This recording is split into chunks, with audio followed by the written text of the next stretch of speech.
Yo, what's good, man? It's your boy Hey Tig Beats, and I'm back with another video. Today is a motherfucking Saturday. It is currently 7:40 a.m. My sleep schedule is all fucked up, so like I'm not just waking up. I've been awake for a minute. But yeah, it's 7:40 a.m. and today I'm gonna be doing something way different than I would usually do. So I posted some of the equipment that I do have. I don't have much equipment. I only got a few pieces. And one of the things I posted was my Roland SP-303.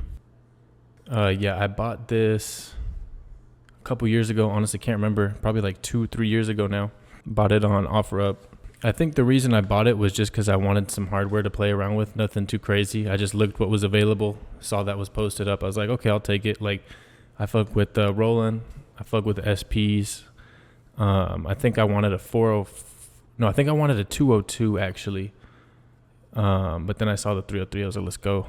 I honestly can't fucking remember. That's not the point. Point is, I listed it on Reverb and it sold within a couple days. They're pretty like scarce nowadays, so hopefully that price doesn't shoot up. So anyways, yeah, it sold within a couple days, so I'm gonna have to ship it here. Honestly, I should probably ship it today, but I guess we'll see if I'm able to get everything I want to get done in this video. Pretty much before I ship it, I just want to kind of make a video just going over like all of the functionality and shit, because you know I got it now, so might as well make some content out of it. Yeah, man, I think I bought it to use as like an FX rack slash like you know, if I ever wanted to make some lo-fi or some boom bap, or maybe if I wanted to make some like vintage type of like house records or something, like I could maybe make some use out of this. But I just never ended up using it because my workflow, I'm mostly just in the DAW. Like I don't use hardware. Even the hardware synth I have, I don't really use it. I have a Roland D550 rack. So it's pretty much a Roland D50, which is pretty dope 80s synth. Just having to like take the MIDI and send it through the hardware and then send that audio recorded back to the DAW. So now you can't like make any edits to it once it's recorded. Like, oh, that's just a pain in the ass. But yeah, we're going to fuck around today and pretty much just try and do like everything. Just test everything, every functionality on this motherfucker out and see if there's any like practical uses that I probably should have been doing over the past couple of years. But it's literally been, I literally used it like 2 or 3 times. And so, I mean, just to give like a brief introduction, if you don't know about the 303, it's a sampler. So it's pretty much like an MPC. It's pretty much like the same thing. You know what I'm saying? You can sequence, you can sample, and then you can like take your samples and sequence them. But like if you really want the lo-fi sound, like using samplers like this and the MPC, obviously like that's the way to go. The main thing I was interested in this for was just the effects. It's got a reverb, a tape echo, chorus, flanger, phaser, pan, distortion, overdrive, fuzz, wah, compressor, equalizer, lo-fi effect, whatever that is, probably just some graininess or something. Maybe like lo-fi, it probably just reduces the bit rate, right? There's more noise gen, radio tuning, slicer, ring modulation, chromatic, and voice transit. So the main thing that everyone loves this for is its vinyl sim.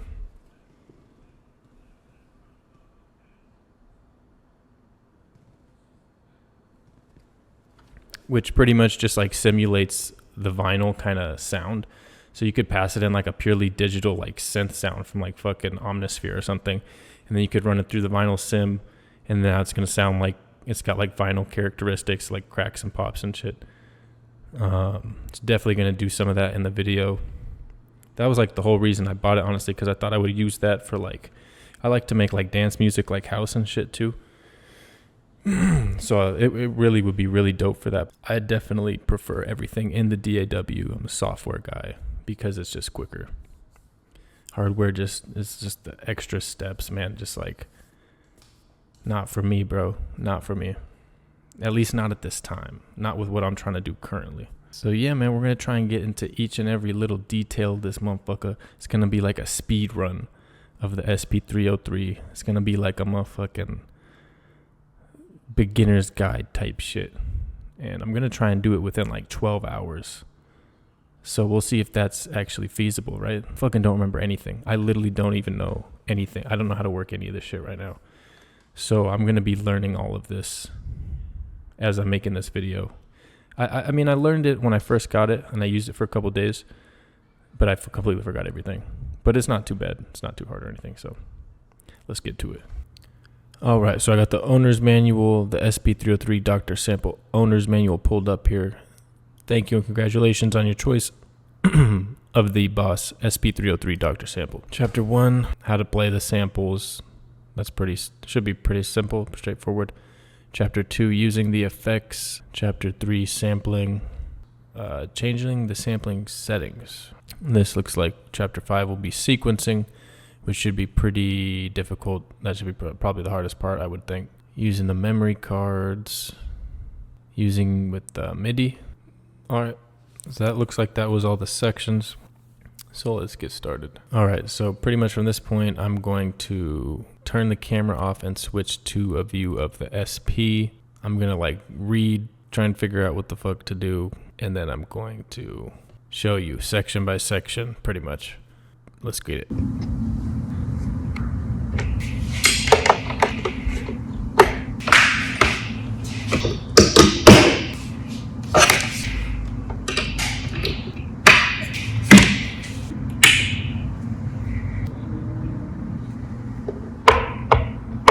So I got it turned on and it seems pretty intuitive. I haven't used it in a few years, but if I just start hitting the pads, it starts triggering the samples. These are the samples I loaded in last time. I got some drum sounds from my desktop that I sampled in, and then I think I ripped this sample off of YouTube. Let's play that here.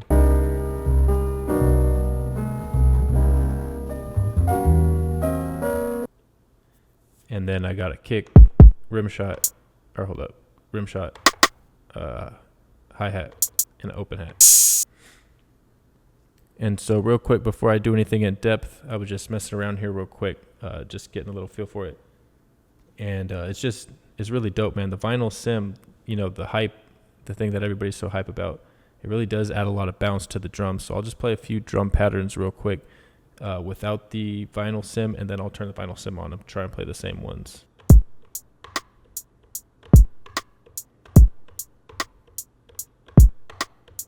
All right, and then here's with the vinyl sim on. Ready? Start hearing those cracks and pops.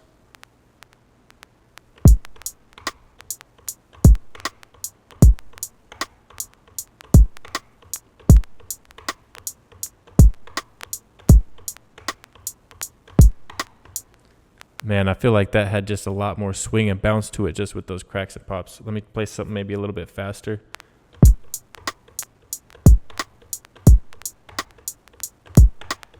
And then here's without the vinyl sim.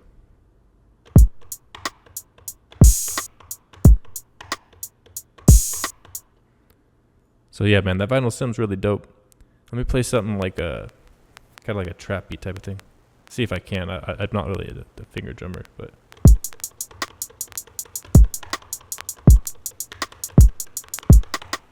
All right, so after that last part I recorded, I took a nap because, like I said, man, I hadn't gotten to sleep yet. So let's get to a little bit more of the in-depth stuff. And like, this is not going to be like a tutorial, you know what I'm saying? It's going to be more like you're watching somebody learn how to use this thing. So, okay, yeah, so to start out, when you're not in the pattern mode, you just play the pads here to trigger the samples that you got. And you've got 4 banks. 2 are internal memory, 2 are a memory card. I don't think I have any on any of the banks. I think I deleted them all just on this one internal bank currently. You've got the hold mode, so you don't have to hold it all the way through.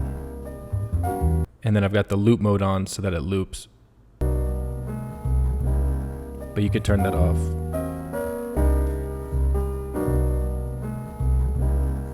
And you'll see that when I recorded that sample, I recorded it using the lo-fi mode.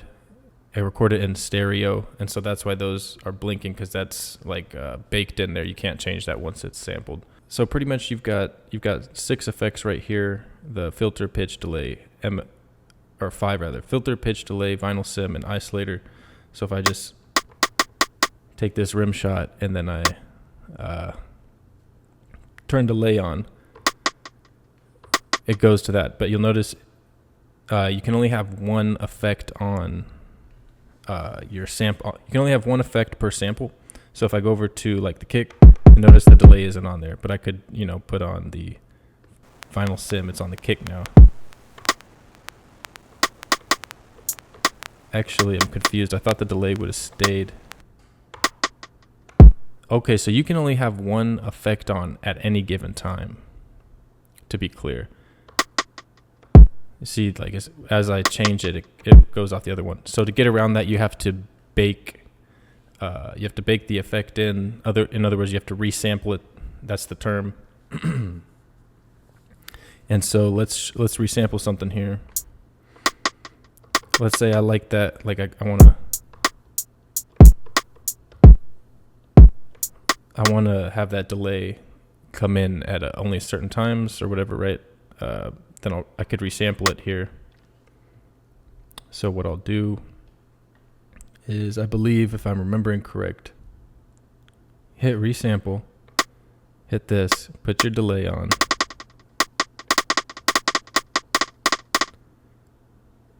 And you've got your 3 knobs up here, which will correspond to whichever effect you're using. You can have different parameters you can change.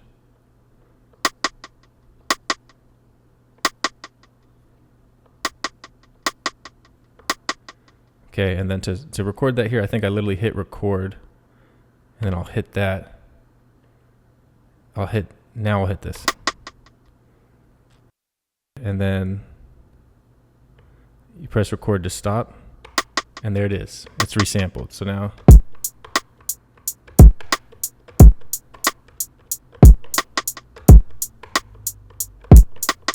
you feel me? So that's resampling. And let me point out, like I said, I'm learning this, so I should be a lot better at explaining it by the end of the video. So we'll see how that works out. Let's start talking about some sampling.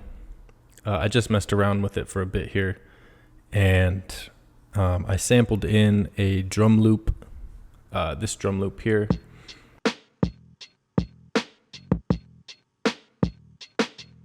And then I looped it, got it all like looped cleanly.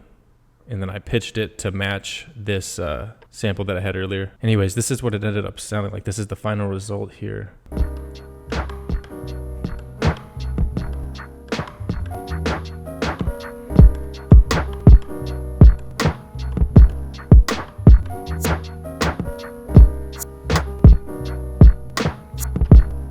Right, so that's what I came up with. That's what I was able to get just from sampling in this drum loop here and then working with the sample that I already had on here. I'm going to show you how I did that. I'm going to try and recreate everything. It probably might not come out quite as good as that because, you know, I was just in the zone. The goal here is to show you how to sample. All right, so before I go ahead and delete this and then redo it, let me just kind of reverse engineer really quick what was done. I just got the pitch effect on it and I didn't resample it yet, so it's still just on there. So I can go ahead and remove that, remove the pitch effect. And we're back to kind of our normal drum loop. And then the only other thing I really had to do was to get it looped perfectly, I had to set the start and end point. So I think if I press this here, that should undo that. I think. Yeah. You have to hold it and then press it for it to undo. But then when I do that, you'll see what I was originally sampled in. This is what I originally sampled in. See that fat delay in the intro? That's because I didn't use automatic recording to where, you know, it starts recording as soon as it hits an input threshold. Like as soon as it hears sound, it starts recording. I didn't use that. So I'll use that the second time here and I'll show you how to set that up.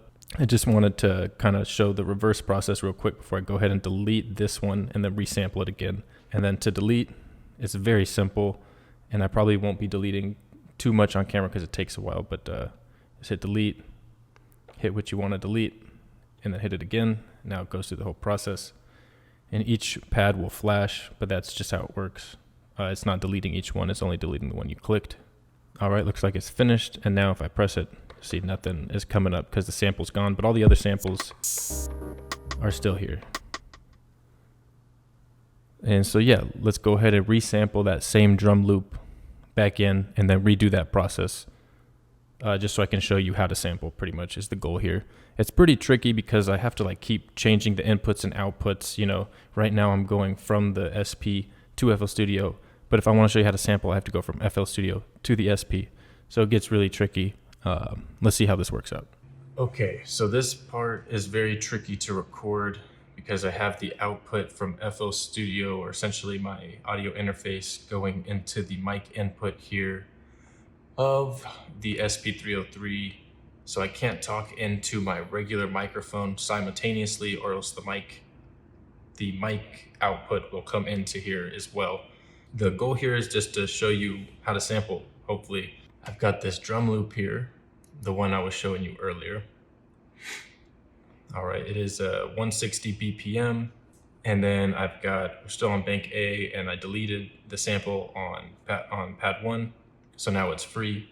So if you want to record, all you got to do, simply, if you want to record, you just hit the record button. And there's lo-fi mode, which gives you like a grainy lo-fi sound, but it's honestly a little bit too much. Unless you're really trying to like make a sound like really lo-fi, then you wouldn't use that. And then you've got stereo mode. If you don't use that, then it's going to be in mono. So if I hit record here, the pads that are currently available to be sampled on start blinking.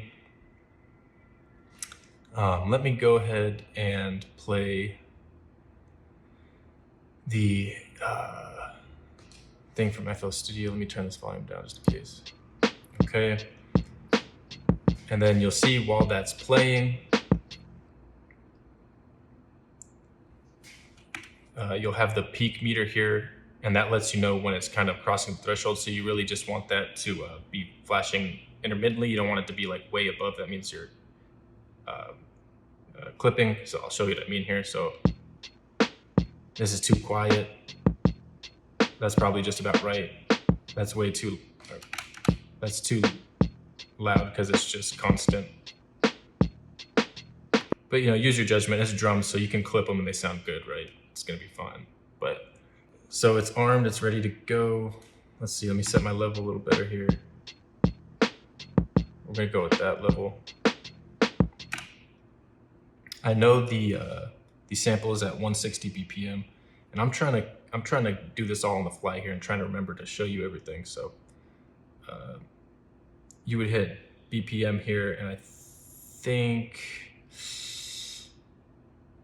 it's this one. So we want to set it to 160 because that's what it is. And then finally, the thing I didn't do last time was the automatic recording, which I probably should have set up already. Damn. Okay, hold on. Let me go ahead and cancel this. I'm gonna cancel this recording, or this sample. And then what I wanna do is I wanna set it so that as soon as I press play, it'll start the sampling. Or as soon as the volume hits a certain threshold, it'll start sampling. That's what I wanna set. So I'm gonna go to, it says, while holding down cancel, press record. 0 is in the display. And then I'll turn this to set the level. Okay, so now it should be set. So now theoretically, I should have set up auto sampling. We'll see if it works. Let's see if I did it correctly. So like I said, we'll go back. We're gonna record to pad 1. I'm gonna hit record here. So I got it ready to record. It's going to pad 1. Set that BPM to 160. And then once I hit record again, it should be armed and ready to go.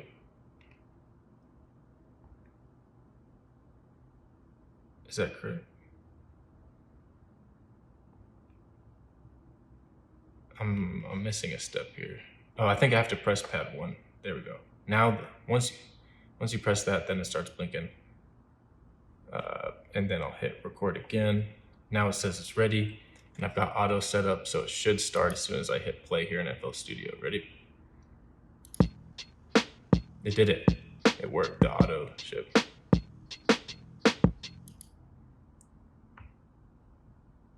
And then I didn't hit the end point there in time, so I'm gonna have to chop that. Okay, so last time I had to adjust the start time, but since I did the auto recording, I don't have to adjust it. It starts right on time. Okay, so like I was saying, because I set the BPM of the sample because I knew it, and I used the auto recording, so it started as soon as the audio started. The sample was already perfectly chopped for me. Like, it's perfectly looped. You obviously can't hear it because the output's going into my headphones right now, but I'm gonna switch that up so you can hear it in a second. But I just wanted to point out that it's perfectly chopped if you do it that way. Like, if you set the BPM, you set auto recording, it's pretty much just gonna perfectly chop it for you. But let's say you don't know the BPM, or let's say auto recording was turned off, which I'm gonna do here. So I think it was you hold cancel and record, so it's at 1. If I set it back to 0, now auto recording is no longer on. So now it's saved. You can see auto recording is now off. So what that means is as soon as I press recording, it's gonna start automatically. It's not gonna wait to hear some audio before it starts.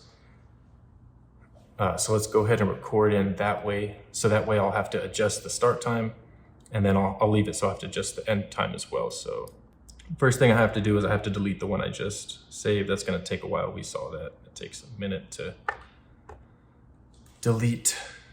I'm assuming the internal memory is probably slower than the memory card. I should probably be using the memory card now that I think about it.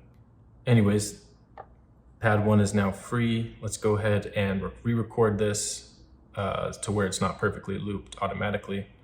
So I'm just gonna hit record. Pad 1 is free. We'll hit pad 1. And as soon as I hit record, it's gonna start. So let me go ahead and get ready here. All right, now we're recording.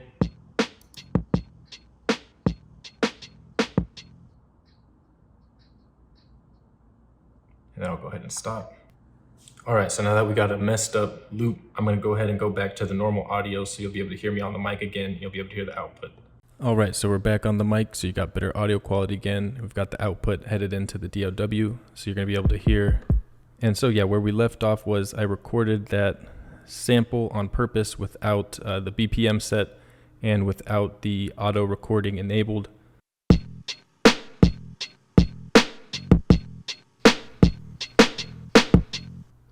And then there's likely an issue with the ending. I didn't hit the ending quite on point. So let's go ahead and, all right, so let's go ahead and fix this chop, right? Let's make it loop perfectly.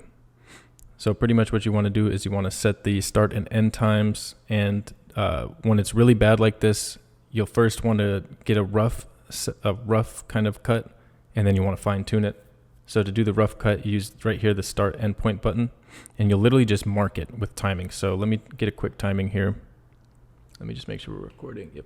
All right, so 1, 2, 3, 4, 5.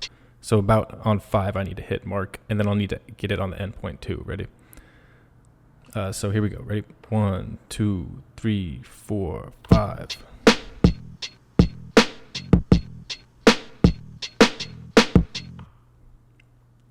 And you could see it was blinking there waiting for me to hit the end point. And so now that I've done that, I've set the start and the end point, and so it should be a lot better now. Right, that sounds better already. There's no more delay in the beginning. Let me go ahead and loop it, and we can hear kind of if there's any defects, because, you know, it's possible that I got it perfect just based off timing, but you probably want to fine tune it a bit. So let's hear.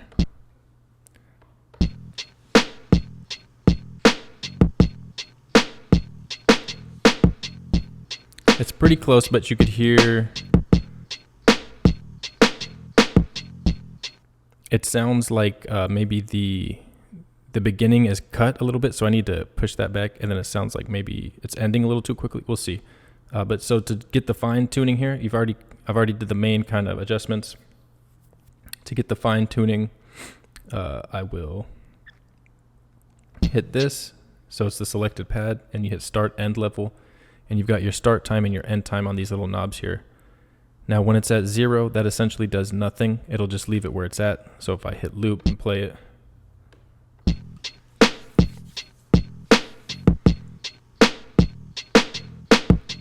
let me go ahead and push that start time back a little bit.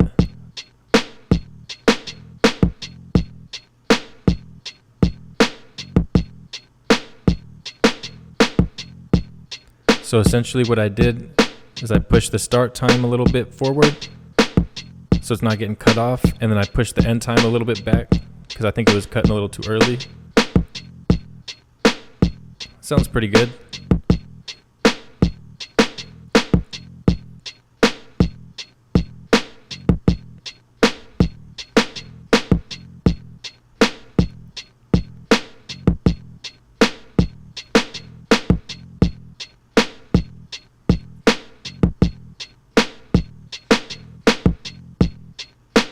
And then you just hit it again to save that. So now that loop is finally tuned when it comes to the, not the pitch, but the start and the end point. So now it loops perfectly. And then you can also set the tempo. It looks like it does it already. It's already set to 160. Once you set the start and the end time, I guess it automatically sets the tempo for you, it looks like. See, it's at 160. And so I think that was it. I've got about 1 or 2 minutes left here on the recording. Let's see here. I think that's all I wanted to show for this segment, was just how to fix a chop that was off timing. So pretty much you just change the start and the end point. That's pretty much all you got to do. Okay, so now that we fixed the start and end time, let's continue on. Like I was saying, I want to reverse engineer what I showed you earlier, which was just, the sample and the drum loop kind of playing together nicely. So we've already got the drum loop looking good. It's cut cleanly. The only other thing I did was pitch it, because you'll hear if I play the sample with the drum loop, there's bass in the drum loop, so that isn't in key with the sample. Okay, first of all, you can barely hear the sample, right? So let's turn this down. I think it'll be a good thing to do. So to turn one of your samples down, you just select the sample you want to turn down, and then you hit start end level. And then this is this will control the gain. That should be a little better. Remember you got to hit it again to save it. We need to get this in time with this. So you'll see this sample, because right now they won't play in time, right?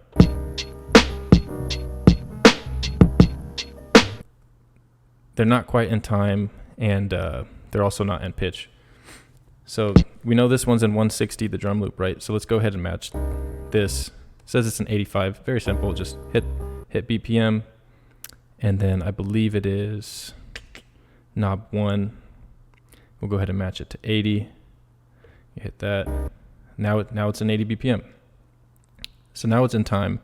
The only last thing we need to do to get these to play together nicely is get this pitch matching.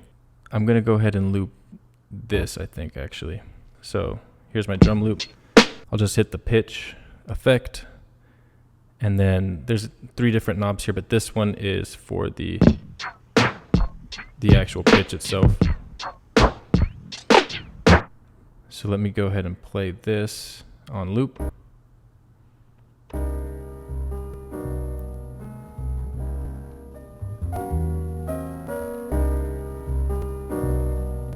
And then now I'll mess around with this drum loop with the pitch.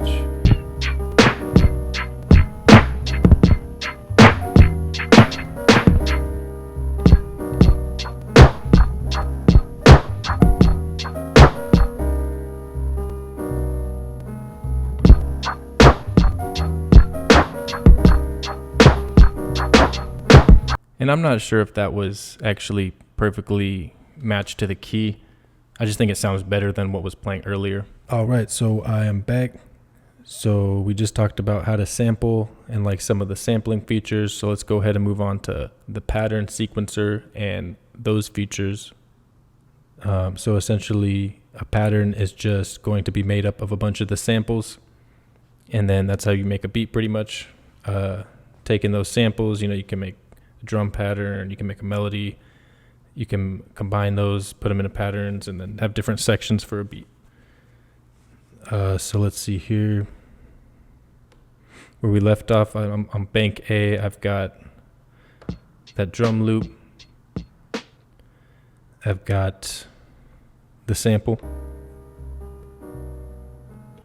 I've got the rim shot that we resampled the delay onto. I've got a kick. I've got a rim, or I've got a hi-hat. I've got the dry rim shot with that's not resampled, no delay or anything. And I've got an open hat. And then also I added on bank B here, I got a clap. Nice twerk clap.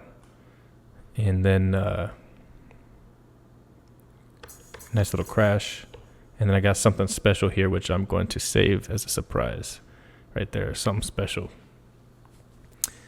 I'm not really sure how that's going to work out, but so to make a pattern, I'm going to go ahead and go to bank A because that's got all those main sounds that I'm going to use. And then those, so to make a pattern, I'm going to go to pattern select, and then you've got 4 banks that you can make patterns on. Actually, just real quick, this is a pattern that I made. I forgot about it completely, but when I was looking here, I rediscovered it. I made this when I first bought this, so it was probably like 2 or 3 years ago, and I was just learning how to use it, testing it out. This is the pattern I made using those same samples, because like I said, those samples are from when I originally bought this, and I barely ever used this thing. So this is what I made. Ready?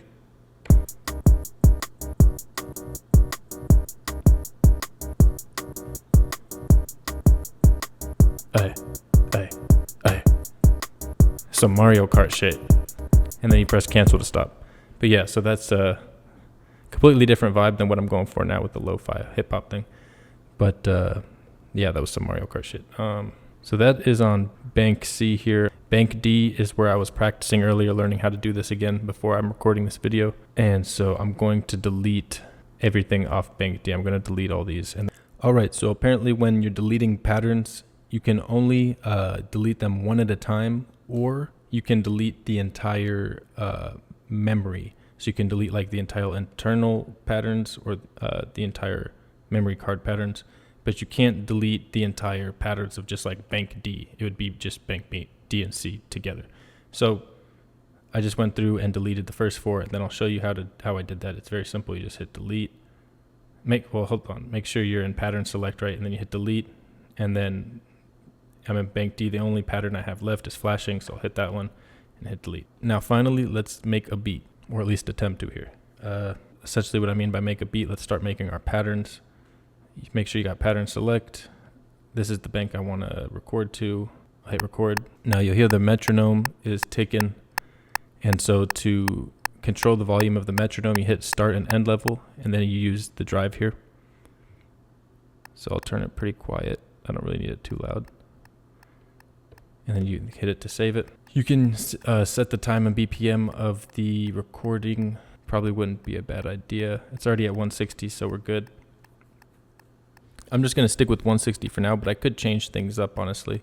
But I've already got my sample set to 160, so I'll leave it.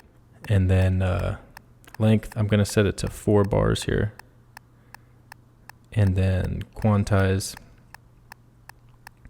I'm going to actually try it with the 16 and see how that works out for me. But let's give it a shot. So I'll go ahead and hit record.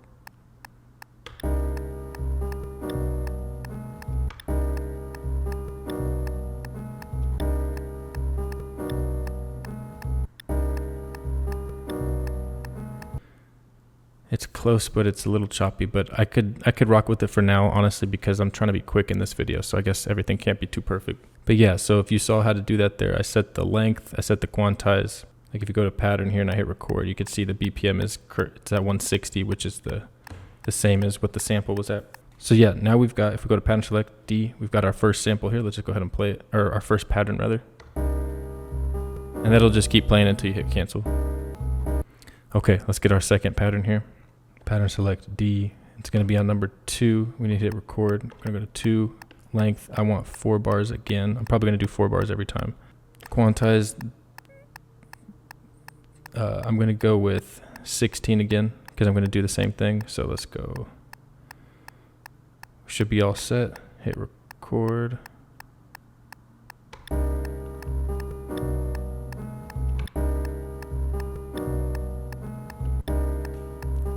Okay, and here's going to be the difference.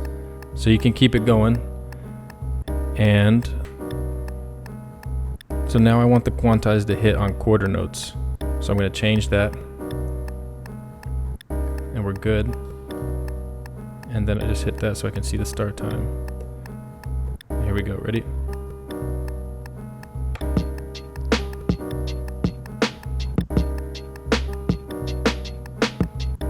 There you go, we got our second pattern. Okay, so now we got two patterns in bank D, right? We got the one without drums and the one with drums. And so to switch back and forth, you have to hit pattern select every time. What I mean is, see, I'm on pattern select, I'll hit 1, and it automatically switches you out. So it's just gonna keep replaying 1. If you wanna switch to 2, you'd hit it again, and then right on time you can do it.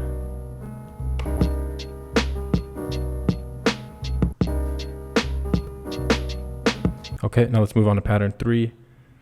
I don't know how many patterns I'm going to be able to get in. I want to try and be quick here. Pattern select, go to 3, or record rather, hit 3. Length, I want 4 again. And then I'm going to change the quantize again so I can get the drums nice. I'm going to do the drums a little different this time.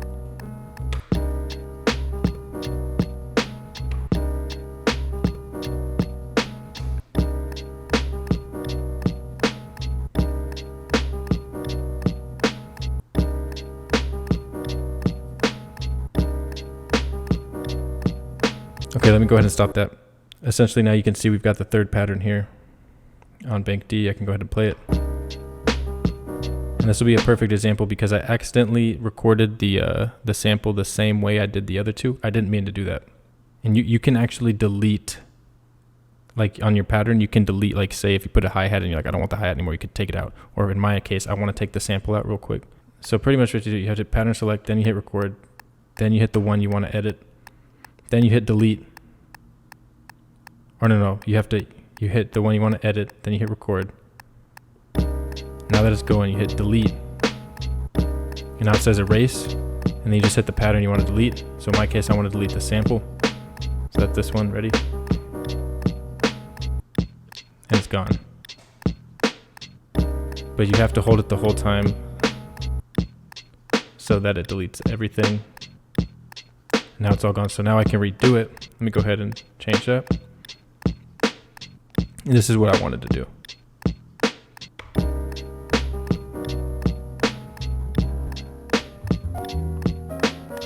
I wanted to get that second half of the sample. So now, this is what we got.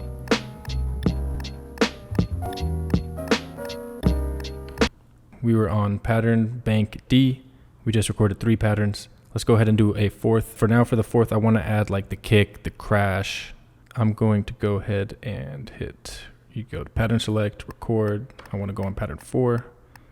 For the length, I want 4 bars. For the quantize, I'm going to go ahead with that 16. Here we go, ready?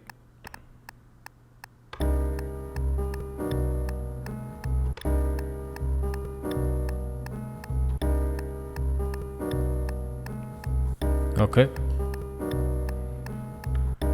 And then I'm gonna go with my drums.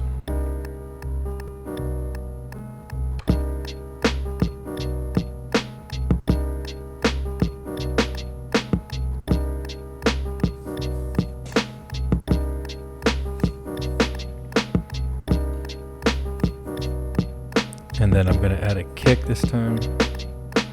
Which the kick, I guess I'll just keep on the quarter. That should be good. This is kind of the hard part, honestly.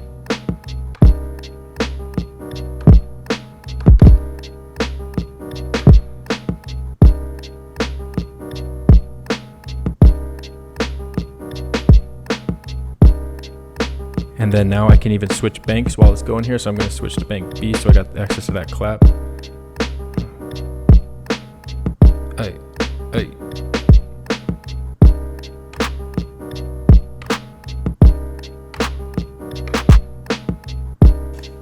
I think I got this clap wrong there, so I gotta delete the clap. All you gotta do is hit delete. Now it's erase. You just hold it, and it's gone. But you gotta go the whole sequence. All right, let's redo the clap now. So we go there.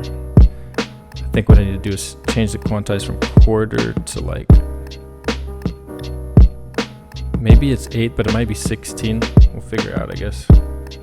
Let's try 16. Here we go with the clap.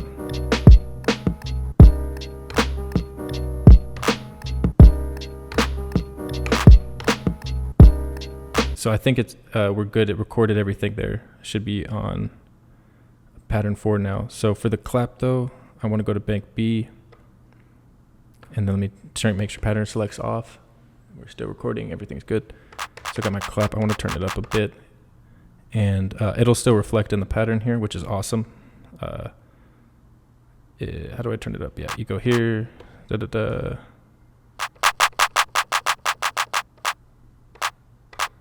That should be good. And then there we go. Now I'll go back to my pattern, and now the clap will be louder when I play it.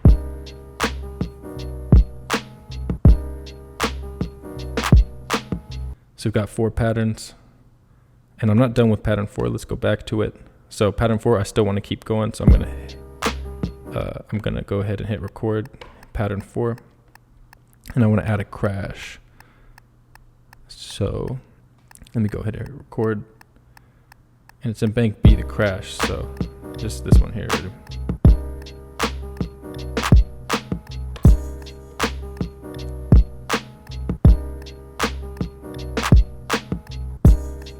I wouldn't mind adding this hi-hat, this open hat. It's a little loud, but I can always turn it down.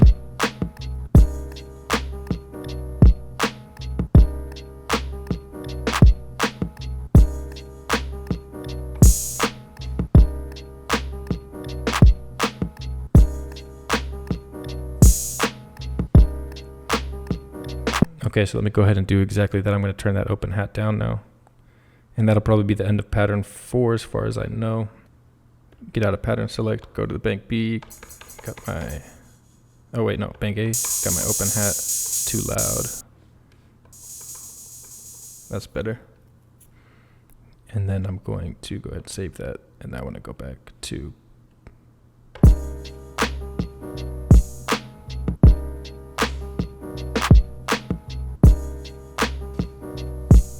all right, so now for the surprise.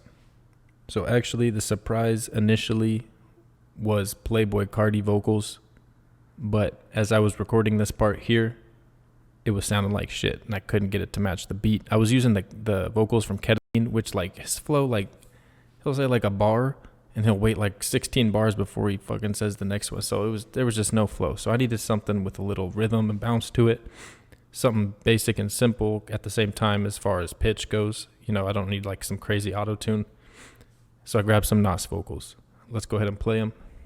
But yeah, to be clear, I had the Playboi Carti vocals sampled in here, but I went ahead and deleted them and then resample these Nas vocals. And so here's the Nas vocals. It is on bank C. Release was semi. Besides the Henny, his eyes that seen plenty. Things get skinny as if Queens was a crack Jenny. Instead of diet plans, it's crack 200 grams. I pump a G-Pack, peeping for where the D's at. Okay, you get the idea. So I saw someone in the comments say that was the vocals were 87 BPM, so hopefully that's correct. So I'm wondering if I take this, since I recorded it into 87 BPM, if I take it and then I change it to, change it to 80 to match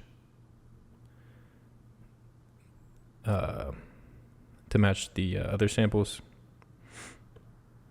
Release was semi. Besides the Henny. I guess we'll find out.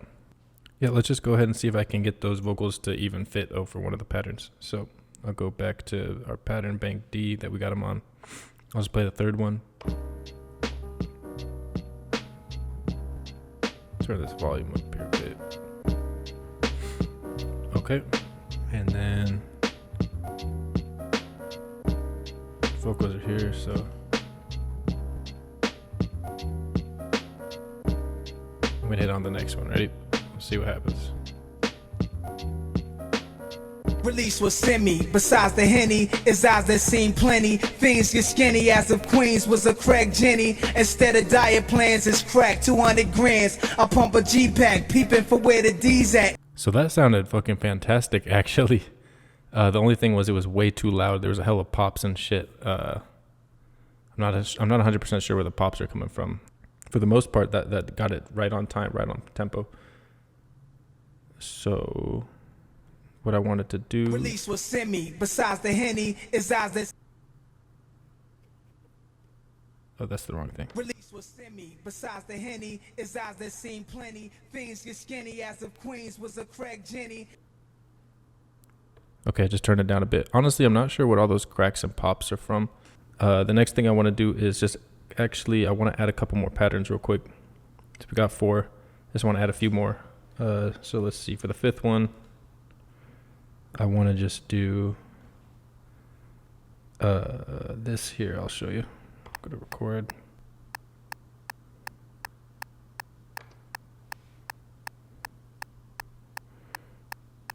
Get our 4 bars. Quantize. I'm actually just gonna do that one.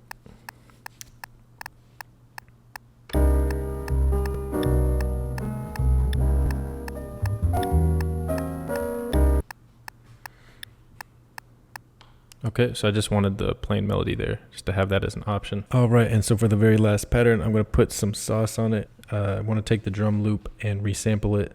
The first thing though, so for the drum loop here, remember the bass is not in key with the sample, so what I did was I pitched it down.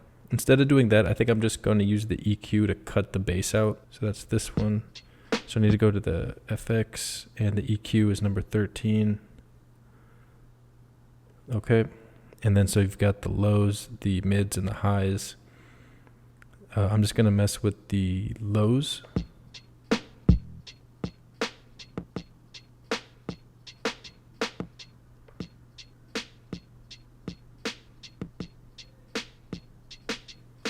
All right, so the bass is pretty much gone there. So I think that'll do for my purposes here. So we need to resample that to another pad. And we want it with the FX.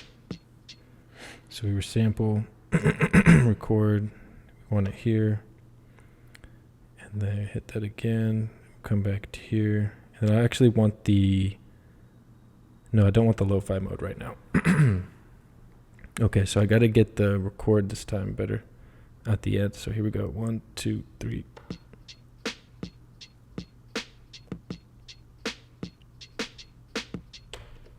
If I play that back here,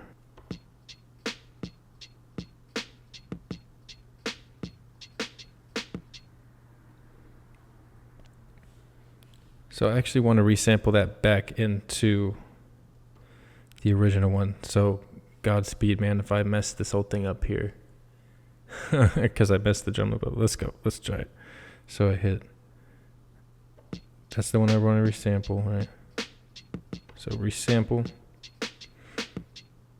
And I want to, oh, you can't resample because it's full, so I'll have to delete this first. Godspeed, man, I'll delete the drum loop so I can resample into that pad. I don't know if this is gonna end well. I really don't know if this is gonna end well, brother. All right, so I go back here. And then I want to resample this one into, I want to resample this one into here. Yeah, so here we go.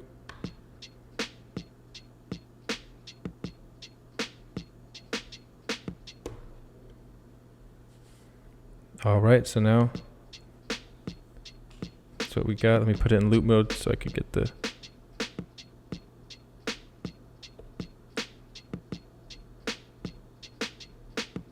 That's a bummer because I didn't leave any time for me to chop. So let that be a lesson. Leave time for you to chop. We did get the bass out, so now we don't have to worry about pitching it. So last but not least, the final thing I want to do before just kind of laying out the entire beat is I want to resample that drum loop one more time, but I want to use the lo-fi mode and then put some reverb on it. So let's see here. Select it, and then I need to hit resample, record. I'm going to record to here, hit record again, and we're going to be doing this one. So let's go ahead and turn on the lo-fi mode, and then also the reverb, which I probably should have adjusted the reverb first because I have no idea how it's gonna sound. Maybe I should do that real quick.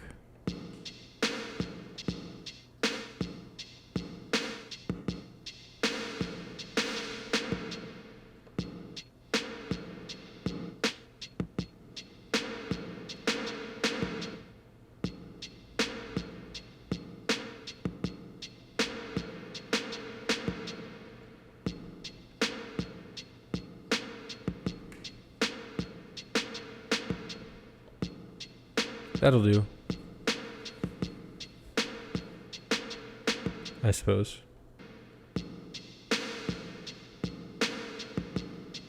That'll do right there. I like that. So now we just need to resample that so far. So let's hurry up and resample.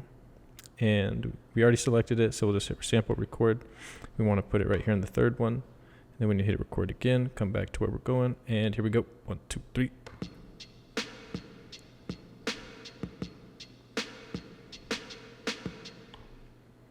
Okay, now we got it. Then we probably just need to do the same thing as last time and get it nice in time by adjusting the start and end levels.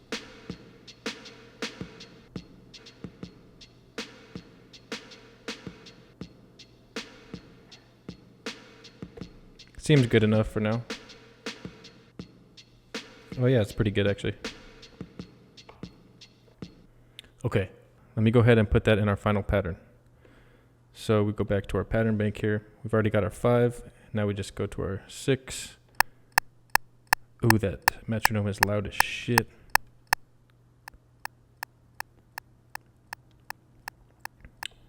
Okay, recording number 6.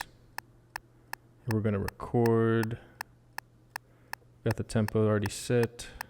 Gonna do a length of 4 bars. Quantize will be on the 4. And hopefully it's on bank C. We should be good to go.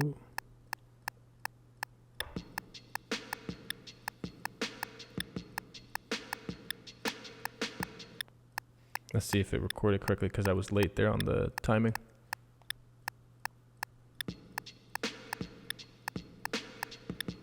I think I missed the timing.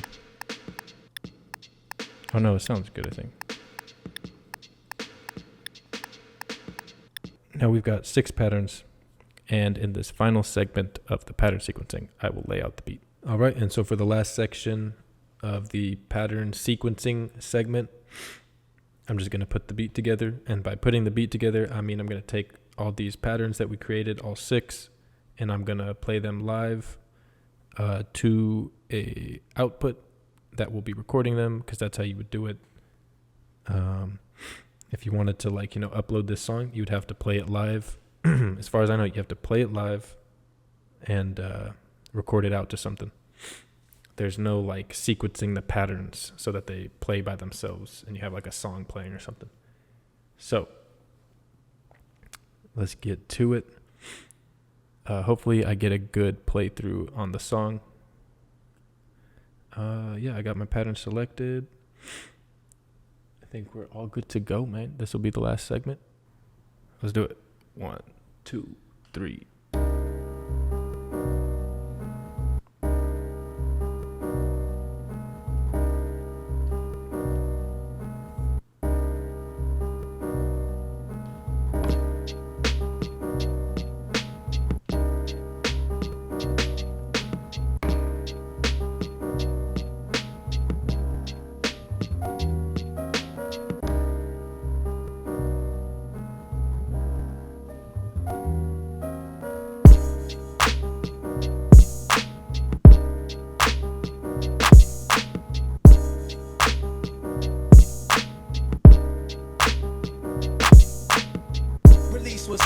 Besides the Henny, it's eyes that seen plenty. Things get skinny as if Queens was a crack Jenny. Instead of diet plans, it's crack 200 grams. I pump a G-Pack, peeping for where the D's at. It's slow, looking for Rambo, the cop who got grades back in the days. Chasing niggas through my project maze. That cop, he got a death wish. He run behind niggas until you breathless. Every day he make it.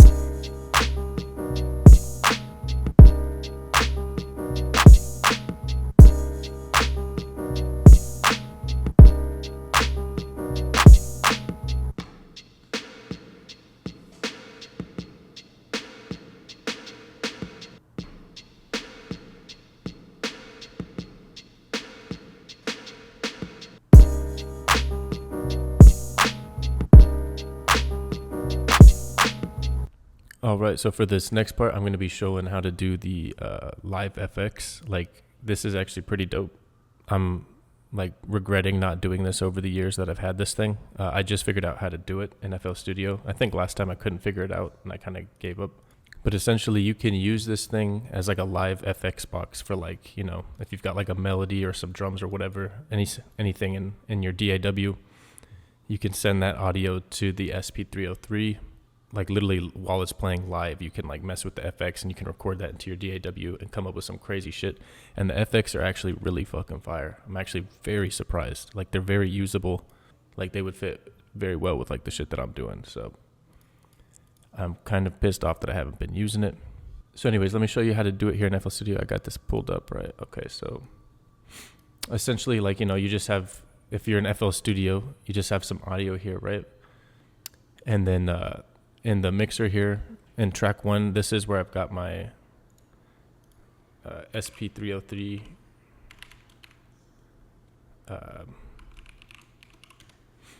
so the SP-303 is coming in here, and then so I've got it in input 3 of my Focusrite.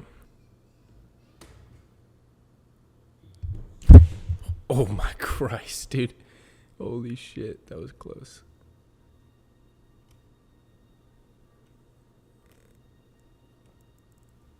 So this is the output. I'm just using the mic out. I'm not using the actual stereo output. I'm just using the mic, or the headphones rather, the headphones output. This is a very long-winded way of me telling you how to set this up. So I've got the, you could use either of the outputs obviously, but I've got the output from the headphones, and then I've just got it going, like I said, into input 3 of my Focusrite. So that's what I have here, input 3 up the top. I'm recording in, so you'll be able to see here, but you won't be able to hear, like I said, because I don't have it set up that quite yet. But see, you know, it's coming in from the SP-303. So in my Focusrite, I also have the output from outputs 3 and 4 of my Focusrite coming into the stereo inputs in the back of the SP-303. See, I've got the outputs of my Focusrite, outputs 3 and 4 coming into inputs here. And so my main point of why I'm telling you this, like, pretty much if you just do that while you're playing the live effects, it's going to get a feedback problem, because you're going to be hearing the output coming in, and you know what I'm saying, it's just going to be looping. That signal's then going to go into the Focusrite, and then that same signal would go right back in, and so it's just going to create a loop and a feedback problem. You're going to get like high-pitched crazy noises and shit. So what you have to do is the sound that you are live, you're going to put the live effects on. You have to route it to a mixer track. And then once it's in the mixer track, you have to go to the bottom here and put the output. Like I said, I have, for the inputs here on my SP-303, it's coming from output 3 and 4 of my Focusrite. So you send it to output 3 and 4. Everything else is going through 1 and 2. As far as, I'm pretty sure everything else is going through 1 and 2. So you're only getting the output of just this, and you're not getting the output of everything else. And that will stop the feedback problem. And then what you also want to do is you want to just hear the audio you're processing with the live effects. You don't want to hear this playing over that. So you have to uncheck it from the master here, like that. Because otherwise, if you had it like this, you'll hear yourself playing the live effects, but you also hear the original. You also hear the original playing over it. So you need to make sure you pretty much essentially you're not sending this to the master anymore. You're only sending it to outputs 3 and 4. And so what's coming to the master now is just from the SP-303. And that is the most long-winded way that I could come up with to tell you how to set this up. But I'm pretty sure that'll help somebody. So essentially, once you've got your audio playing here, let me go ahead and, but you can see I'm not hearing anything. And by the way, I've got my headphones plugged into the output of my Focusrite audio interface, not into this, obviously, because the output of that is the headphones going into there. So you're not going to hear anything. In order to hear something, you need to hit external source. Now you can see it's coming in. And I already actually have the FX, so let me turn that off. And then this is with the wah-wah on it. And I mean, isn't that just... I mean, bro, this would go crazy on trap melodies.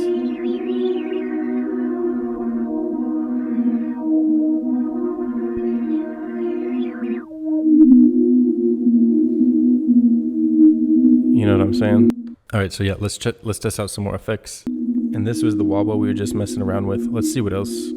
There's just a ton. Let's go with the chorus. So I'll hold MFX, go to number 3 here. And then you just mess with these 3 knobs. I'm not quite sure the parameters, but they're different for each FX.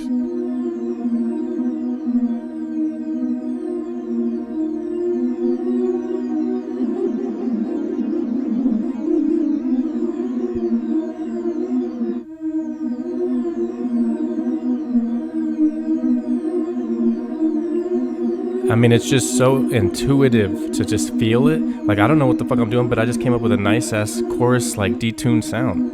That easy. Let's see what else we got here. Let's go to the phaser. Why not? Number 5.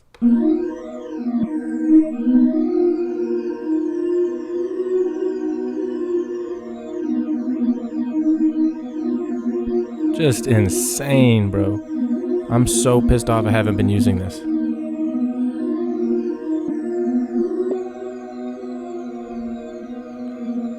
I mean, listen to that.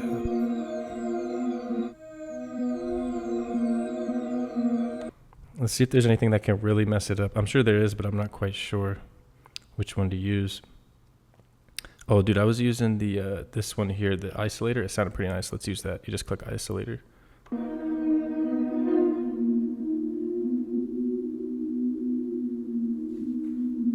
All right, that's nice.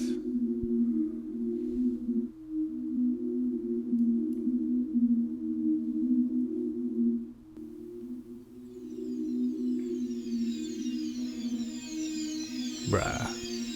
Insane.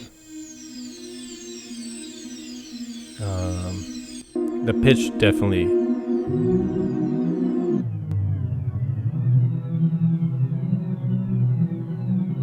Ooh, bruh.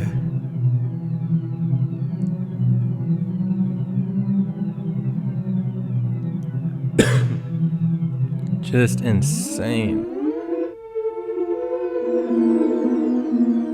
All right, so I got a different loop pulled up here. Fucking, this is actually a guitar loop. Let me know if you recognize it. I remade it. It's kind of like a reinterpretation or whatever from a song. Let me go ahead and hit the external source now because I've already got it playing, recording everything.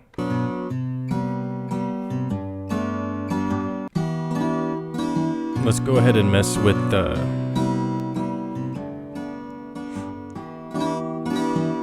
Let's start with ring modulation.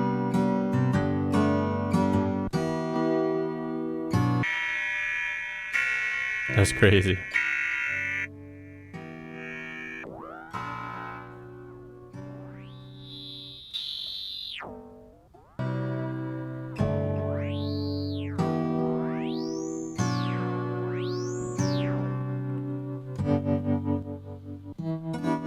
Oh, there we go. There's something kind of usable.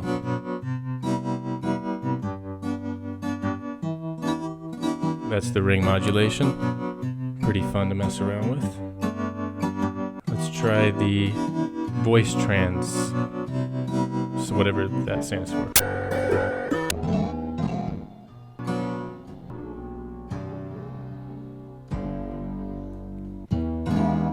No.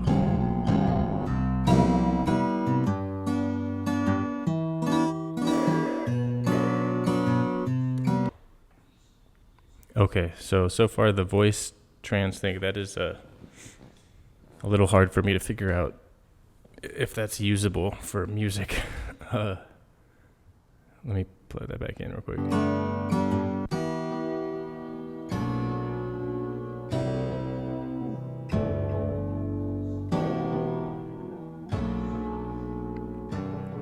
It pretty much just makes things sound terrible, so I don't know about that one. What does Slicer do?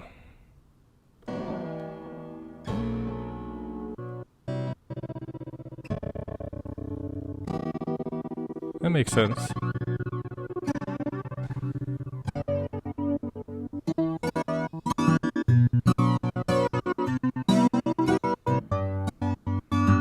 Alright, so I've got a third loop set up here. And as you can see, it's got multiple sections. I went a little bit overboard. I even put a little gross beat section here. So let's just go through some effects. I think I'm gonna start with the vinyl simulation on this one.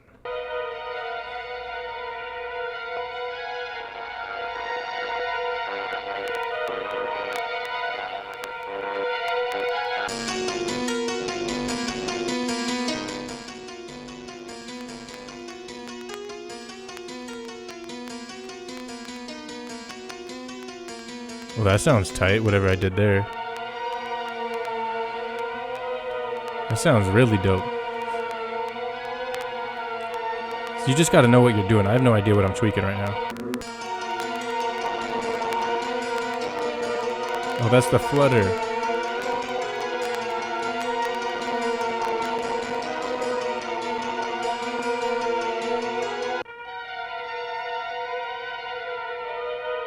And here's without it. I probably should have read at least through the effects panel once. I'll probably do that after this loop. Let's try another effect. Let's try the tape echo.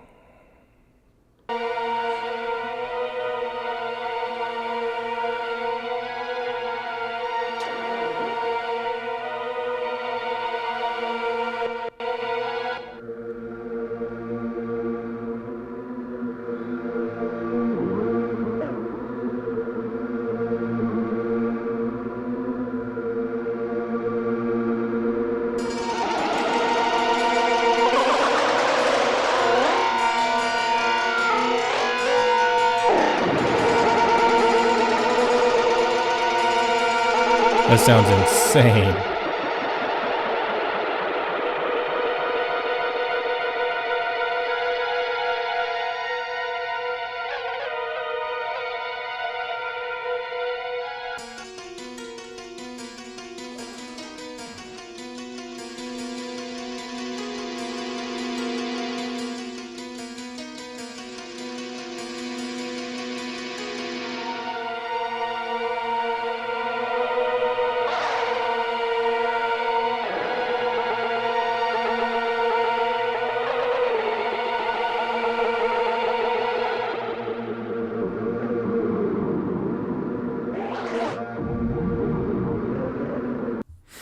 Okay, and then obviously you can reverse things.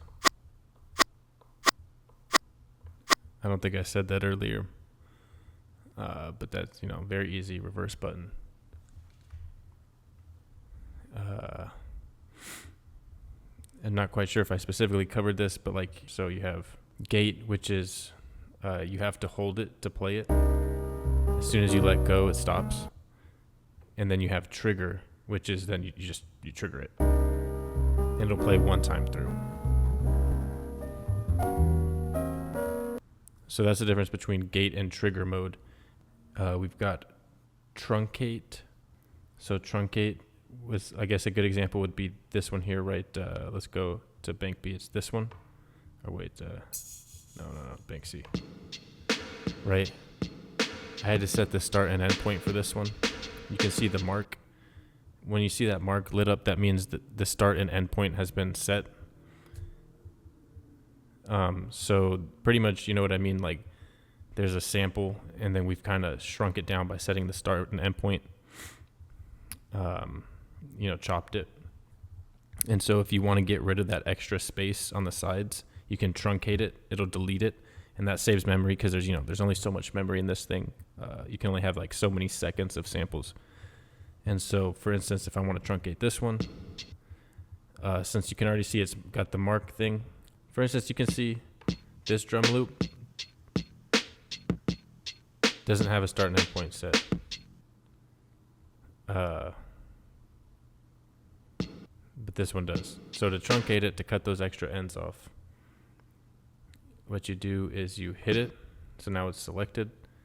And then you'll hit delete. And then, normally you'd hit it to delete it, but you don't do that. You want to hit mark. Now it says truncate. Yes, we're going to truncate it. And now, once it's finished, we'll see that it'll no longer have the start and end point set. It'll just be chopped. And our memory will be saved. You know what I mean? Save some space. No more chop. It's been finalized. Okay, so that's how you truncate. Yeah, let's go ahead and take a look at another thing I wanted to show. So you've got the sample rate. Let's put a delay on it. And let's say I want to play this second half, but there's no delay because it only sticks, you know what I'm saying? If I put it here now, it won't be on that one because you can only have one effect per. So if you want to add the effect, your one effect that is specifically to multiple pads, what you do is let's put it on this one, for instance. It doesn't really matter, but I'll put it on this one.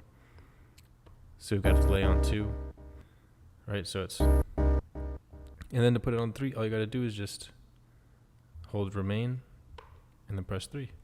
Now it's on 3. So there we go.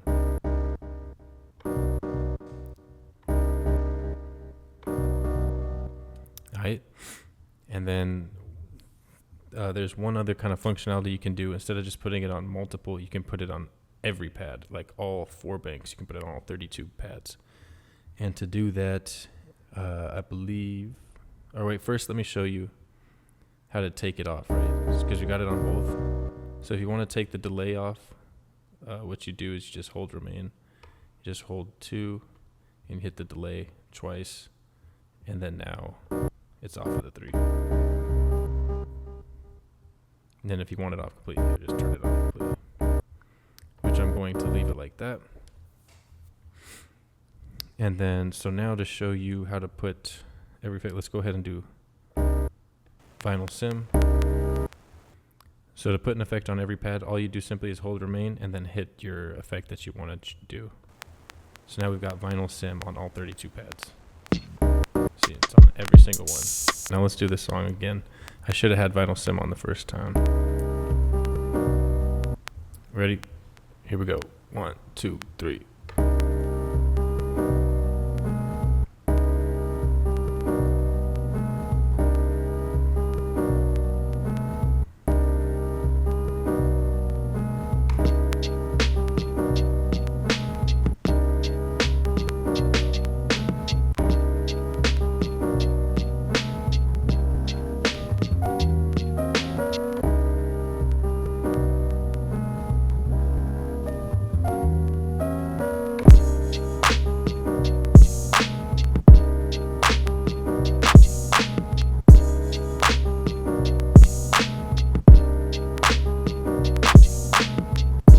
Was semi. Besides the Henny, his eyes that seen plenty. Things get skinny as if Queens was a Craig Jenny. Instead of diet plans, it's crack 200 grands. I pump a G-pack, peeping for where the D's at. It's slow, looking for Rambo, the cop who got grades back in the days. Chasing niggas through my project maze. The cop, he got a death wish. He run behind niggas until you breathless.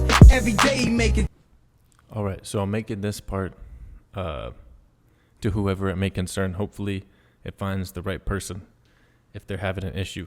So I was having an issue with my SP-303. Let me put it down here. So in the pattern mode, right, where you record all your patterns, you've got 4 banks for your patterns. You've got bank A, B, C, D. I was using D and C earlier because that's the external memory card. Those were the only 2 that were letting me record. I wasn't able to record patterns on A and B. It wasn't working. Like I would try and record. I'd go to pattern select, record, hit one of these, hit record, and it would sound like it was working, but it wasn't working. So I thought maybe something was wrong with the internal memory, like maybe it was like cooked. But all I did was initialize the internal memory, and then now it worked. I was able to record a pattern. So that's how you fix that issue. If you're not able to record any patterns to one of your banks, initialize the memory for that memory slot. In my case, it was the internal. If you're having problems with the external memory, try initializing that. But keep in mind, when you initialize it, it wipes everything. So now you'll see if I go to my bank A, all my samples are gone. But I was expecting that. But at least it works. Everything's cool. There's no issues. This SP-303 works perfect. So if you're having an issue, like I said, that's how you fix it. All right, so I'm just going to record some more samples into the SP-303. I'm going to start out with the synth pad with some chords.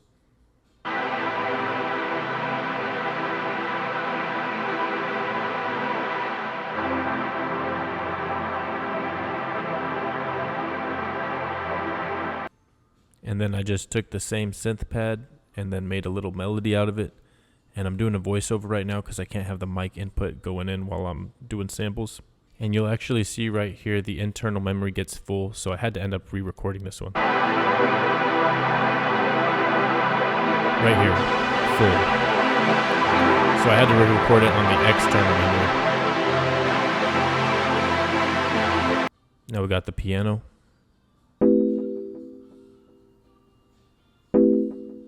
Just using the same chords.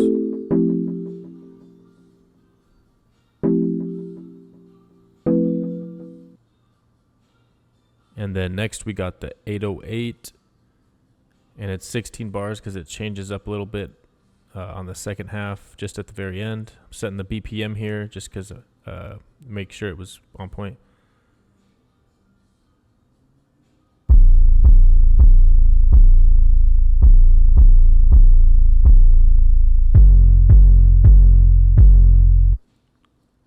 All right, and then I'm just gonna fast forward for the rest, just recording all the rest of the tracks in, all the drum tracks and everything else. And then we're gonna make the second beat.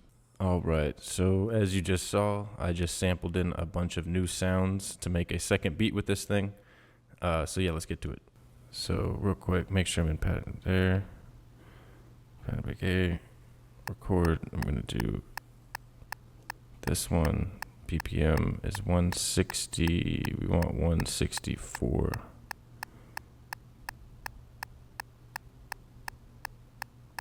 Okay. And then quantize. Oh wait, hold up. I think you have to press the one you want. We'll go 1. Then we want quantize. I do want quantize.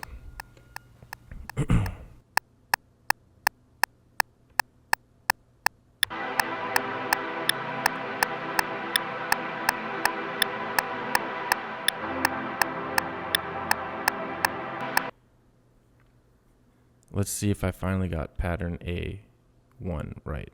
Let's see. Yeah, I got it. They loop perfect. The two fucking chops loop perfectly. So we're good. It was 16 bars. Now that 16 bar loop with the two different sample chops is all set up on pattern bank A, pad 1, I'm just going to add on top of it. So let's get to it. So if I go to pattern bank A1 here, that one. Record, and then as soon as I hit record, it's going to go in. So I need to make sure I'm on the right one, and I'm going to hit this here. This is what I'm going for. I'm just going to get all the rest of the patterns in.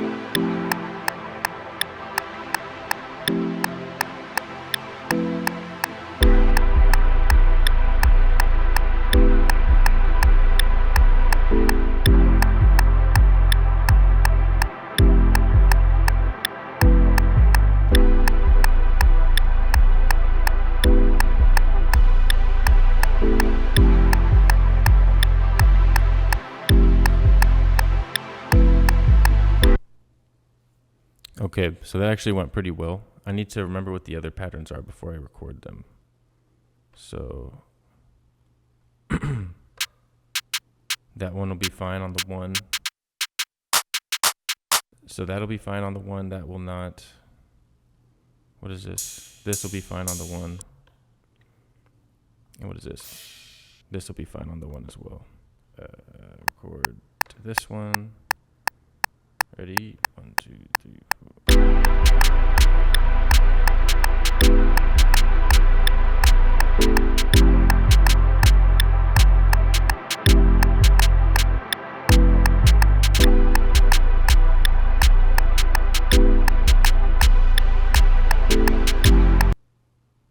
I could have just kept going.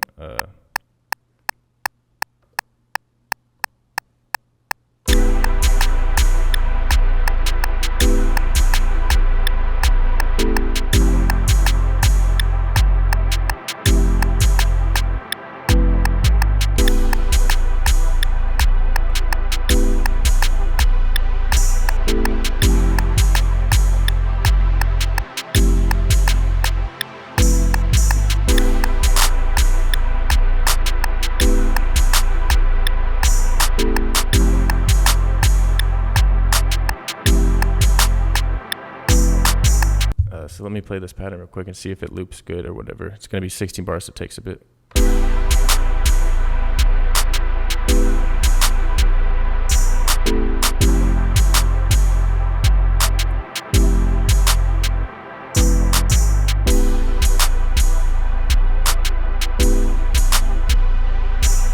For the most part, it sounds pretty damn good.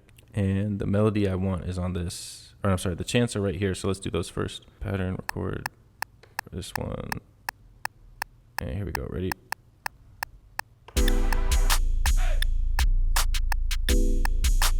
Oh shit. So if I had to guess, I think I ran into some issues because I'm playing too many sounds at once. This thing, you know, the polyphony can only play so many sounds at once. I could pull up the very specifics here from the manual. It'll tell you exactly how many sounds. I think I crossed the limit, and you heard it cut off the first sample when I added the chants. So I think I'm just going to call it at that. So the first sample is also recorded in stereo. That takes up like double the amount of space and sounds. So if I did that in mono, I could add the chants probably, but it's too late, I guess. Fuck it. So let's just see real quick if I can get it back to the way it was even. I want to record. I'm going to hold delete. And I'm just going to delete those chants. At least that's what I'm trying to do. See if it did it. I think I was holding the delete button. I wasn't supposed to be. So I deleted those chants that are here on bank D. And it sounded like the sample automatically came back in. So it knows the sample is supposed to be there. It just can't play it. It just has reached its limit of what it can play at once. So it's not like it loses the memory of that you recorded it. So that's nice. Because, yeah, let's play it back. It should just be how it was earlier, right? Yep, sounds fine.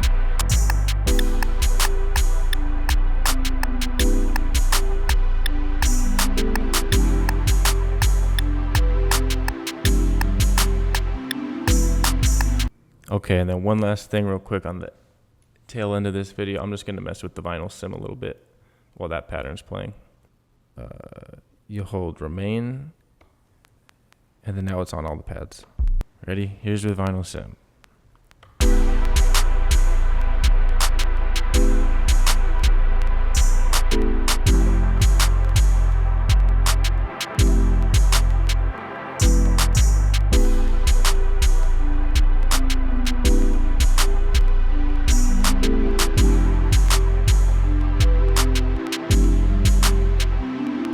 Alright, so I wanted to quickly try and show this feature, which I think is pretty important if you're going to be like using this pretty seriously and like using this as a kind of your main beat making thing. So what you want to do is you want to make a pattern with everything on it, every sound. So that's what I already did, right? Right, so I already got my pattern with everything on it. And so now what you want to do essentially is you want to copy that pattern over to, like, you know, let's say you'll get 8 patterns, let's say, do 8, and then you just delete things from each copy. So like I'll start with the main pattern with everything, and then maybe I'll copy this over, and then on this one I'll delete everything except the melody. And then on this one I'll delete everything except the melody and the clap and the 808. You know what I mean? So you have different layers, and essentially all you need to do is just make a big main one and then just copy it over and delete things. The first thing you need to do is you've got your pattern here, right, that you've made.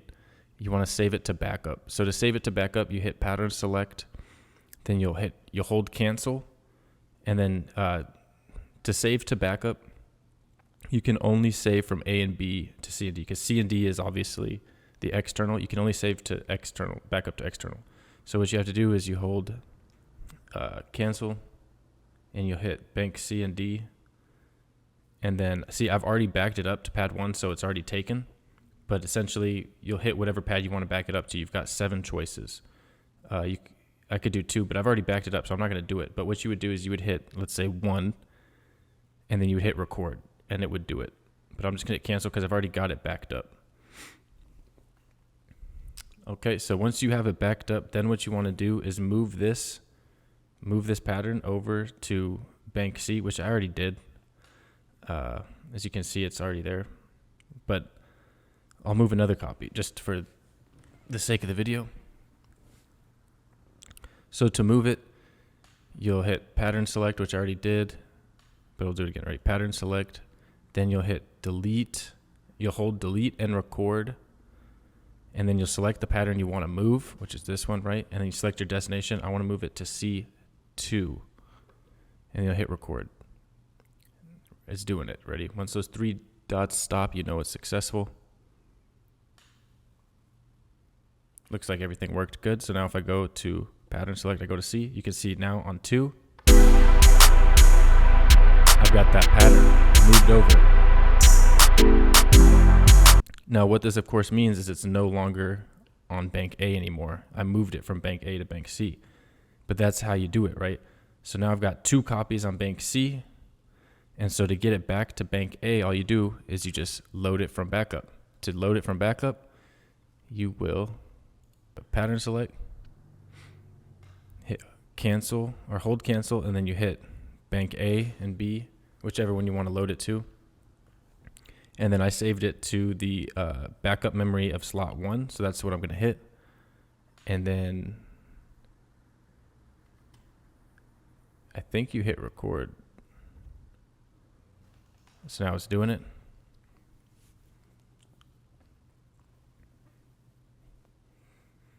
And now if I go to pattern select, it's back on pattern A. Ready?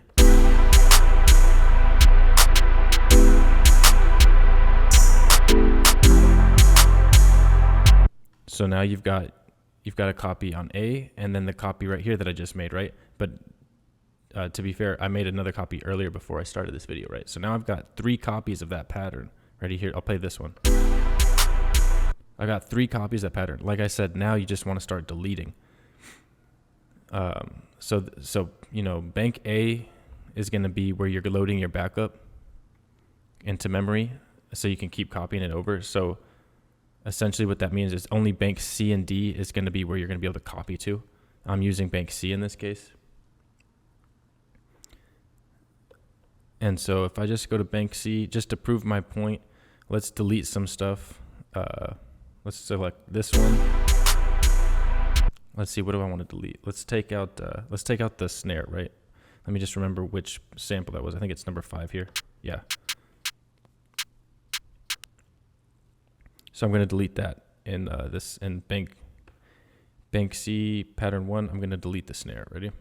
So hit record. We want this one. Go ahead and do that. Delete.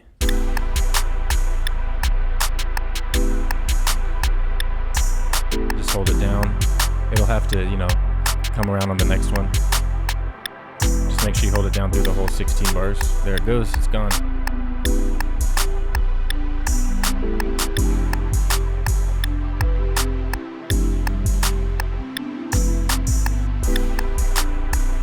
And I'll save that. So now I've got a copy of the pattern with no snare. And then for the next one, just to like really emphasize it, right? For 2, I'm gonna delete like everything, honestly. So it'll take a while. I'm gonna have to go through a couple times and delete like everything. But I wanna keep the main samples. That's about it. Just the main melody, the chords. So let's go ahead and do that. So we wanna record to pattern 2, that is, and then delete. I'm gonna delete the snare first. Actually, I can probably just hold all this I would imagine. If you just hold all of it.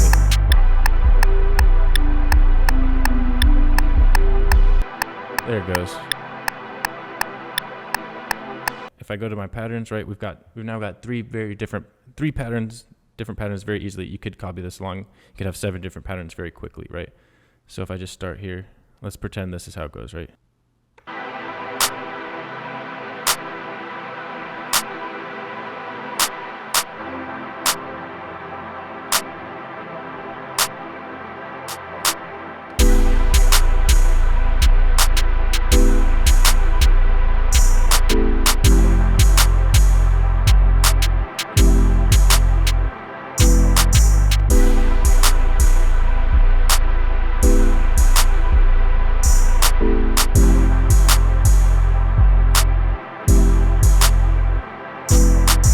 So there isn't technically like a copy button, but that was pretty simple and fast. You can copy patterns. Let's just say like it's built in. You can copy patterns pretty easily. You just need a memory card.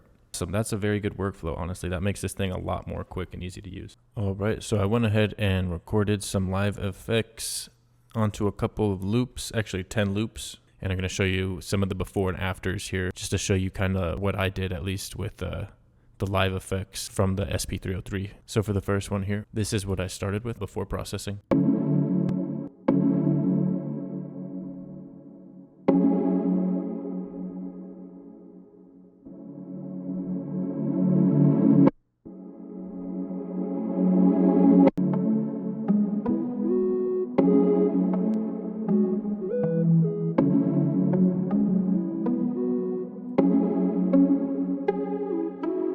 Yeah, so this is the loop after I added delay, changed the pitch, and added vinyl sim to it.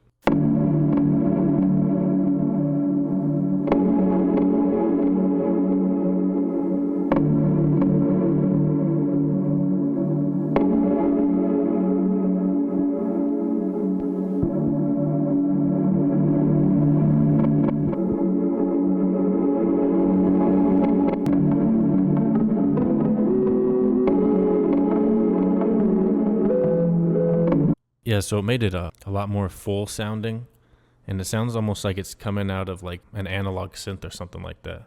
So pretty dope. Here's the second loop without any processing.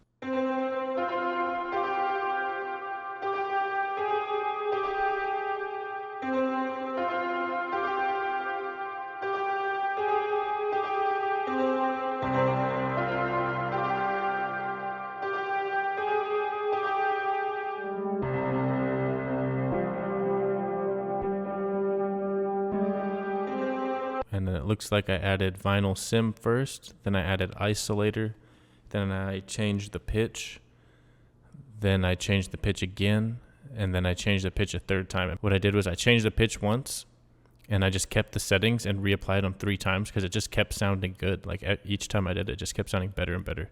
So this is what it ended up with.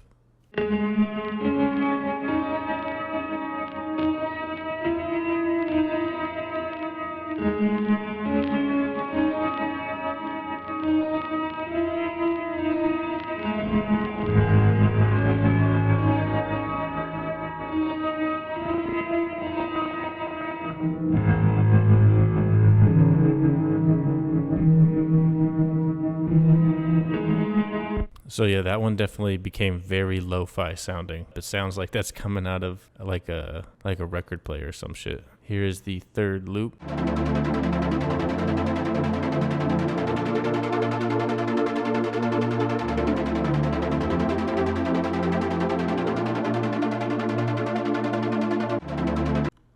Alright, so pretty simple. I think for this one, it looks like all I did was I added reverb, and then I added some of the wah effect at the end of it and some ring modulation. And so that's the nice thing about the live effect. You just play around and only put effects at certain parts. Kind of like puts more variation into the loop.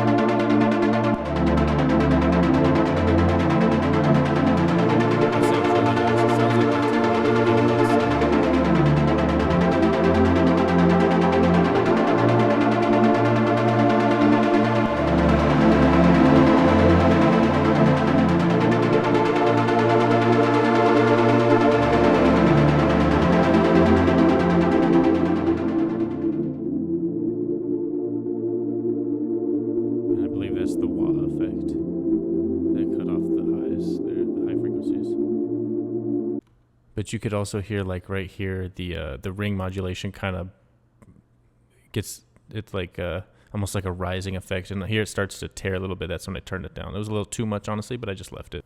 Okay, here's the fourth loop.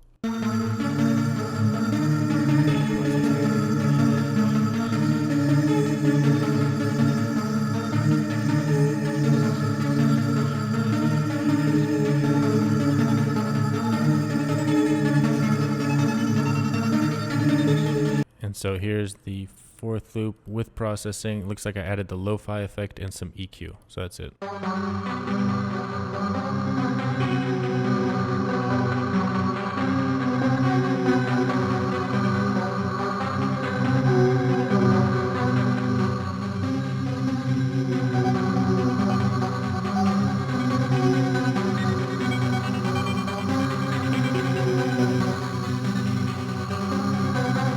So on that one, you can definitely hear the lo-fi effect with the bit crushing, just lowering the bit rate and then chopping some of those high frequencies off and making it all distorted. All right, and here's loop 5 without processing.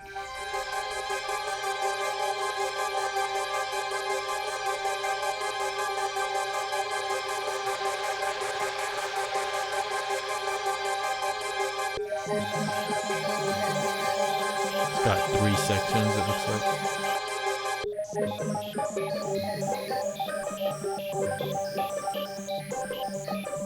All right, pretty dope loop. So it looks like the first thing I did here was I added EQ. Looks like EQ, lo-fi, and then I changed the pitch.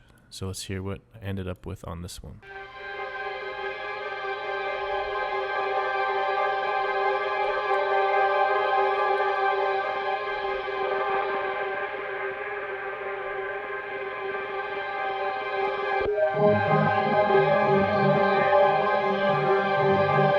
Definitely a pretty dope sound on this one. I like this one. Sounds really full, almost like an analog synth. I think it's that pitch effect that really gives it a really full sound.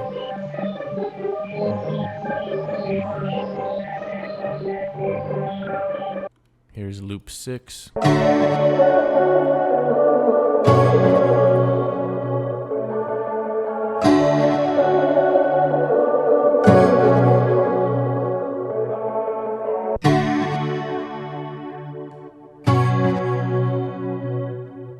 So that was loop 6 without processing. It looks like the first thing I did was just record it in with no FX because it was just sounding, I remember it just sounded nice coming through the SP-303. Just that alone was giving a nice sound. So I just started with that. And then after that, it looks like I added vinyl sim. And then it looks like I added phaser. And then it looks like I added tape echo. So this should be pretty interesting. That's a lot of effects. Let's see what we got here.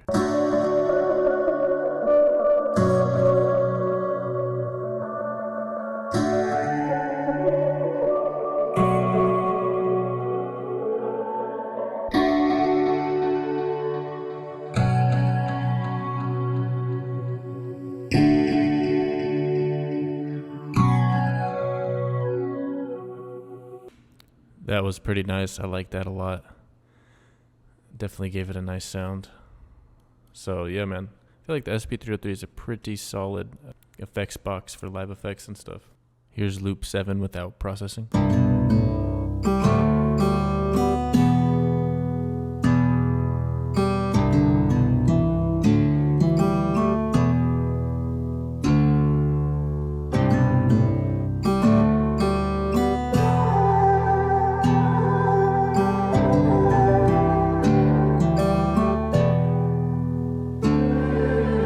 Looks like I put isolator on the end of it, and then I put a chorus on it, and then I put an EQ on that.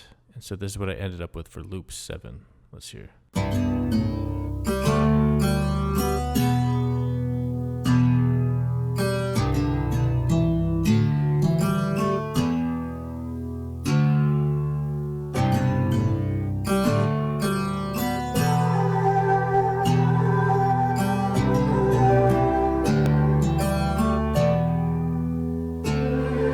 Honestly, when you compare them, this sounds pretty dope. This one sounds very typical, and this sounds very like it's been processed a lot. old gear or something. Sounds nice. Here's loop 8 with no processing.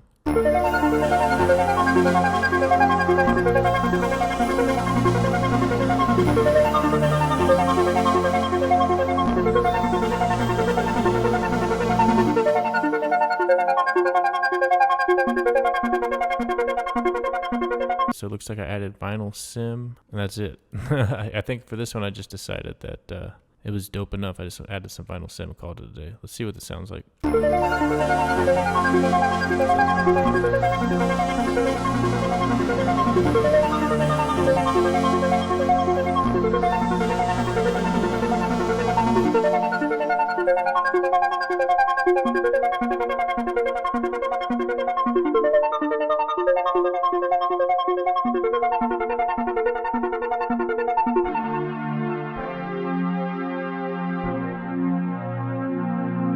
It sounds like it's in the 80s or something. It sounds dope as fuck.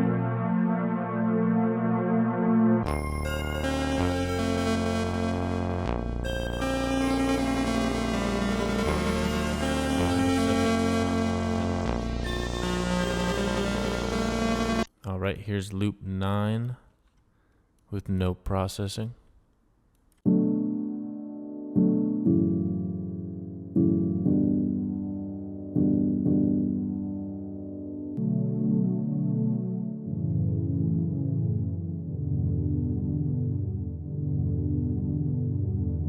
Looks like I added an isolator on it.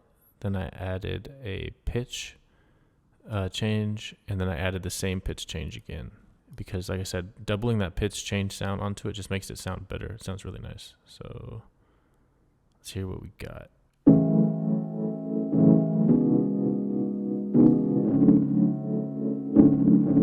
That's a totally different vibe. I feel like that gave it a lot of character and like soul to this one. It just became like a Drake Take Care type beat.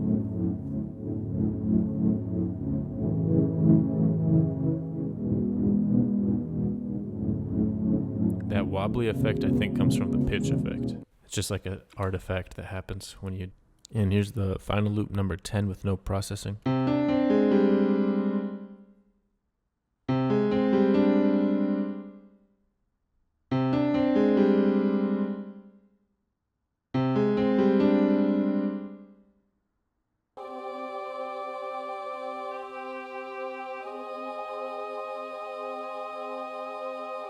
For this one, looks like I added a tape echo, and then I added a lo-fi, and then I added an isolator, then I added a flanger, and then I added another flanger. I think for this one I tried to add just a ton of effects because it was the last one. And let's see what it sounds like. This one definitely can hear the difference.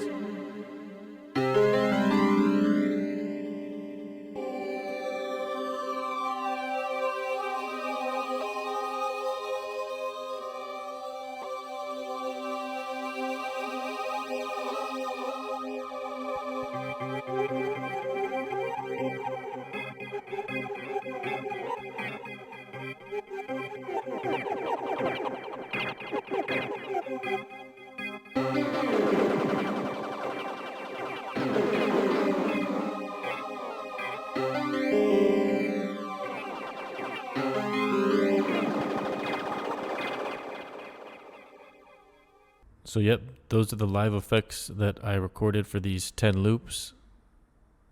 And overall, I'd say it's a pretty good live effects box. Like if you're a loop maker or a sample maker, especially if you are doing like lo-fi type stuff, like especially if you're doing lo-fi type stuff, it's really great for like crushing the bit rate, especially. I feel like that's is the best bit crusher I've probably come across.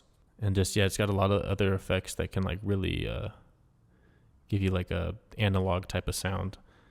But if you're going for like really high quality stuff, you know, like crisp, clear piano or some high quality synth sounds, like high definition, this probably isn't the best live effects box because it definitely gives it a more of a lo-fi type of feel and like an analog type of sound. So yeah, overall pretty dope. And I wish I would have used it more.